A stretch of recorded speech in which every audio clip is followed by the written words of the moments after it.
have autoimmune encephalitis with thyroid antibodies, otherwise known as Hashimoto encephalopathy. Before my symptoms really started to show, I was a very active person. I loved to paint and create. Sally had no quality of life. She was either in bed, sleeping, or just resting, or sitting on the couch, resting. The kids and I really missed out on her, and she missed out on us.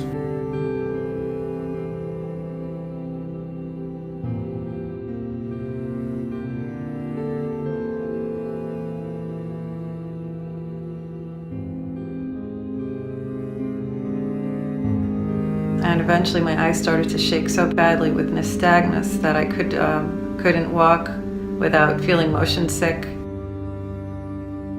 We all have heroes, and this is my hero. She came to me with a complaint that she had difficulty walking, had problems with her vision. She had seen multiple physicians for her anxiety, depression, and difficulty getting out of bed. And this is exactly the scenario that we see with these patients. I treated her with prednisone, and over the weekend she was in contact with me and she was telling me that she was improving. We subsequently began treating her with intravenous gamma globulin, and she slowly started improving.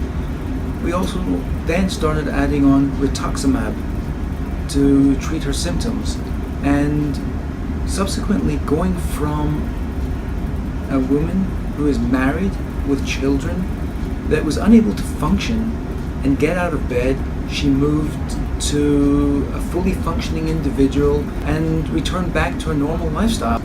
Sally was eventually diagnosed with autoimmune encephalitis, also known as Hashimoto's encephalitis, where she created antibodies against the brain. Now I'm living so much better.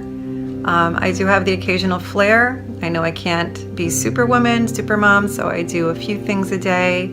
I rest. I have definitely improved so much. So thanks to my treatments, I was able to be there for my son's surgery. We've been on a few great vacations. Spending time with family and friends was something that I used to take for granted, but now I look forward to it, and it's very special to me.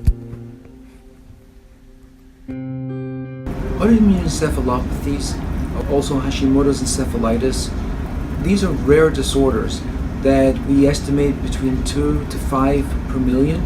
However, these are the patients that we actually recognize. What's more important are the patients that we do not recognize that have these disorders.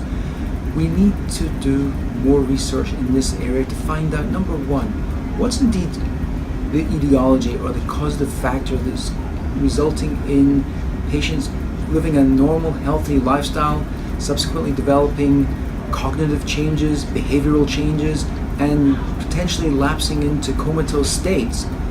We need to find out what the instigating factors are behind these symptoms, behind the diseases.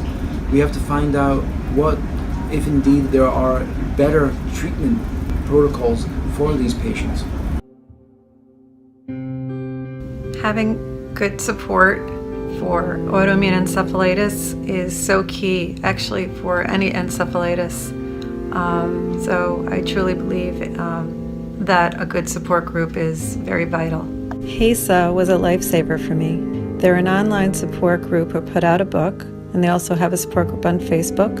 Now I'm currently on the board for HESA. I love being a part of something bigger where we can help others with this disease.